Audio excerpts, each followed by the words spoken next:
Shalom, I wanted to give a thanks to Rabbi Josh for all of his helps on the website. I hope everybody out there is doing well.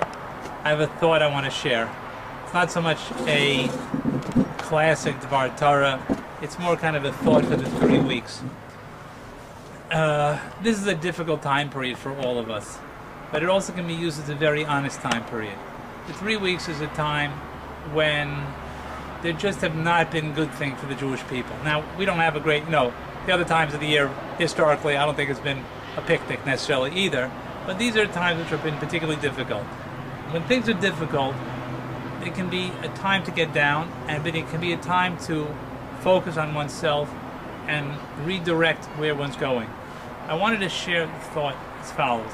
I just came back from the States, and I kind of had this feeling that a lot of people that are feeling out of touch with themselves, with their Yiddishkeit, with Hashem, and a thought maybe, or thought or two, of maybe what would help for all of us. There's Golus and Geula are closely related words. They comes from the word gal. Gal is a wheel. Things just go around, they move. Our lives are constantly moving. And if it's without Hashem, there's no aleph in there, it's Golus. It's just things are just rolling, just moving. They're just on their, just kind of functioning. But you don't feel Hashem there. In Geula, it's the same gal, the same movement, but there's an aleph, there's Hashem there. So how do we make that contact? How do we feel like there's a reason here, there's a purpose here? So I was thinking, what does America sell to us? So I know most of you guys are out there in America. What does it sell to us? I was thinking it sells us two things. It sells us new, and it sells us big. If it's new, it's good.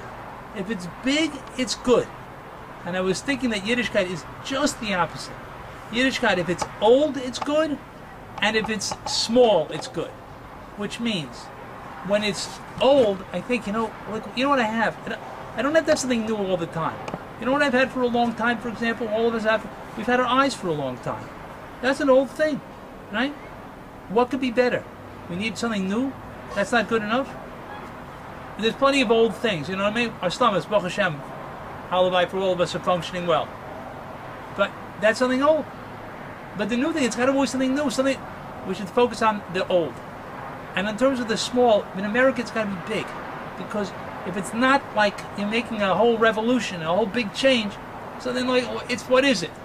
But for us, it's all about the small changes. It's all about the small connections. It's all about the little things. And therefore, I make a little suggestion for everyone. The suggestion is that we take time at the end of the day, either to write it down or to think about it. Is to think about something old and something small.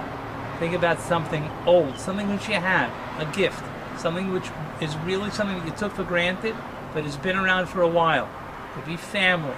It could be the air. It couldn't be, there's just the fact you got running water. There's a lot. For both sides, there's a lot on the list. Think about something old. And also, take the time, again, one thing, don't do more than that. One thing at a time, one old item per day. At night, think about it. This is an old thing that I can think about and appreciate. And then something small. One small accomplishment. One little thing I did today a little different. One hello I gave to somebody. We have to think small, and we have to think old. And if we think small and old, then we'll get to be able to appreciate the new, and we'll appreciate when all the big things, how things build up, and all of the great accomplishments that we can have. Everyone should be successful in the 3 weeks. We should be able to make the changes that we want to change and share only with good things.